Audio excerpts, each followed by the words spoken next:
Israel വ്യോമസേനയുടെ ഏറ്റവും പ്രധാന താവളങ്ങളിലൊന്നായ രാമത്ത് ഡേവിഡ് ഇറാൻ ആക്രമിച്ചതായി റിപ്പോർട്ട്. വ്യോമതാവളത്തിന് നേരെ ഇറാന്റെ ബാലിസ്റ്റിക് മിസൈലുകൾ നേരിട്ട് പതിച്ചതായാണ് സ്ഥിരീകരണം.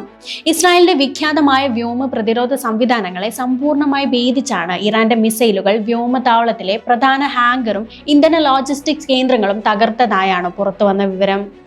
ആഗോള ഉപഗ്രഹ നിരീക്ഷണ കമ്പനിയായ സോർ പുറത്തുവിട്ട ഏറ്റവും പുതിയ ഹൈ റെസൊല്യൂഷൻ സാറ്റലൈറ്റ് ചിത്രങ്ങളും യൂറോപ്യൻ കമ്മീഷന്റെ സെന്റിനൽ-2 ഉപഗ്രഹ വിവരങ്ങളും വിശകലനം ചെയ്തുകൊണ്ട് ഇസ്രായേൽ മാധ്യമങ്ങളാണ് വിവരങ്ങൾ പുറത്തുവിട്ടത്.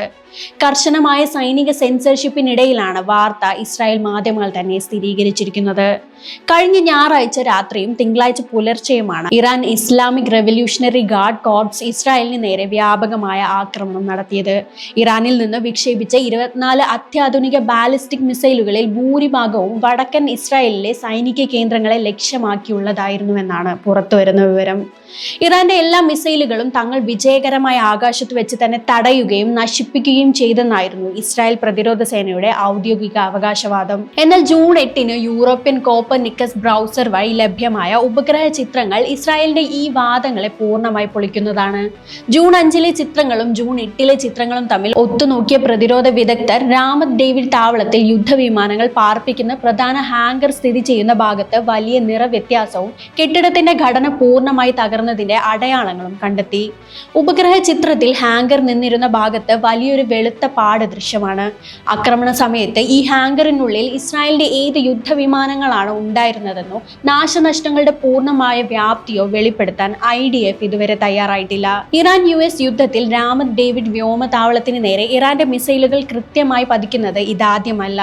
കഴിഞ്ഞ മാസം ഇറാനെതിരെ ഇസ്രായേലും അമേരിക്കയും ചേർന്ന് നടത്തിയ സൈനിക നീക്കത്തിലും ഈ താവളത്തിലെ 2 വ്യത്യസ്ത മേഖലകളിൽ മിസൈലുകൾ നേരിട്ട് പതിച്ചിരുന്നതായി കഴിഞ്ഞ ദിവസങ്ങളിൽ പുറത്തുവന്ന മറ്റ് ഉപഗ്രഹ ചിത്രങ്ങൾ തെളിയിച്ചിരുന്നു. അന്ന് മിസൈൽ പതിച്ച ആദ്യത്തെ മേഖല ഇസ്രായേൽ വ്യോമസേനയുടെ അത്യാധുനിക സപ്പോർട്ട് വാഹനങ്ങളും യുദ്ധോപകരണങ്ങളും സൂക്ഷിച്ചിരുന്ന കേന്ദ്രമായിരുന്നു.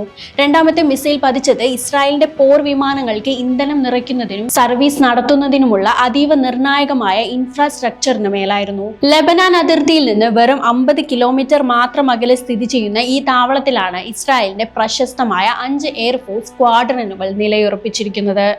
പ്രധാനമായും F-16 യുദ്ധവിമാനങ്ങളും അത്യാധുനിക UAV ഡ്രോണുകളുമാണ് ഇവിടെ നിന്ന് ഓപ്പറേഷൻ നടത്തുന്നത്. ഗസയിലും ലബനാനിലും ബോംബെറിയാൻ പോകുന്ന ഇസ്രായേൽ വിമാനങ്ങളുടെ പ്രധാന ലോഞ്ച് പാഡായ രാമത്ത് ഡേവിഡ് താവളത്തിന്റെ എല്ലാ സുരക്ഷിത വിവരങ്ങളും ഇറാന്റെ സഖ്യകക്ഷിയായ ലബനാനിലെ ഹിസ്ബുള്ളയ്ക്ക് നേരത്തെ തന്നെ കൃത്യമായി അറിയാമായിരുന്നുവെന്ന് നേരത്തെ റിപ്പോർട്ടുകൾ വന്നിരുന്നു. 2024 ഹിസ്ബുള്ള തങ്ങളുടെ ഹുദ്ഹുദ് ഡ്രോണുകൾ ഉപയോഗിച്ച് ഈ താവളത്തിന്റെ അതീവ സുരക്ഷിതമായ കോർഡിനേറ്റുകൾ വ്യോമ പ്രതിരോധ സംവിധാനങ്ങളെ വെട്ടിച്ച് ക്യാമറയിൽ പകർത്തി പുറത്തുവിട്ടിരുന്നു. താവളത്തിന്റെ കമാൻഡറുടെ ഔദ്യോഗിക ഓഫീസ് മുറി, സ്ക്വാഡ്രൺ 109, സ്ക്വാഡ്രൺ 105, സ്ക്വാഡ്രൺ 157 എന്നിവയുടെ ആസ്ഥാനങ്ങൾ, അയൺ ഡോം വ്യോമ പ്രതിരോധ ബാറ്ററികൾ നിലയുറപ്പിച്ച കൃത്യമായ സ്ഥലം, ഭൂഗർഭ ആയുധ സംഭരണശാലകളും വൻകിട ഇന്ധന ടാങ്കുകളും അപ്പാച്ചെ ഹെലികോപ്റ്ററുകളും ഹെർക്കുലീസ് ട്രാൻസ്പോർട്ട് വിമാനങ്ങളും നിർത്തിയിട്ടിരുന്ന ഹാങ്കറുകൾ എന്നിവയാണ് ഹിസ്ബുള്ള അന്ന് പുറത്തുവിട്ട ദൃശ്യങ്ങളിൽ ഉണ്ടായിരുന്നത്.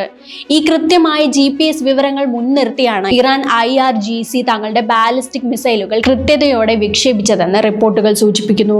തെക്കൻ ലെബനാനിലും ബെയ്റൂത്തിന്റെ തെക്കൻ പ്രാന്ത പ്രദേശങ്ങളിലും ഇസ്രായേൽ സൈന്യം സാധാരണക്കാർക്ക് നേരെ നടത്തുന്ന വ്യോമാക്രമണങ്ങൾക്കുള്ള നേരിട്ടുള്ള മുന്നറിയിപ്പാണ് ഈ ഓപ്പറേഷൻ എന്നാണ് ഇറാന്റെ സൈനിക വൃത്തങ്ങൾ വ്യക്തമാക്കിയത്. രാമത്ത് ഡേവിഡ് താവളത്തിൽ നിന്നാണ് ലെബനാനിലേക്ക് ബോംബെറിയാനുള്ള വിമാനങ്ങൾ പറന്നുയരുന്നതെന്നും ഇറാൻ ആരോപിക്കുന്നുണ്ട്.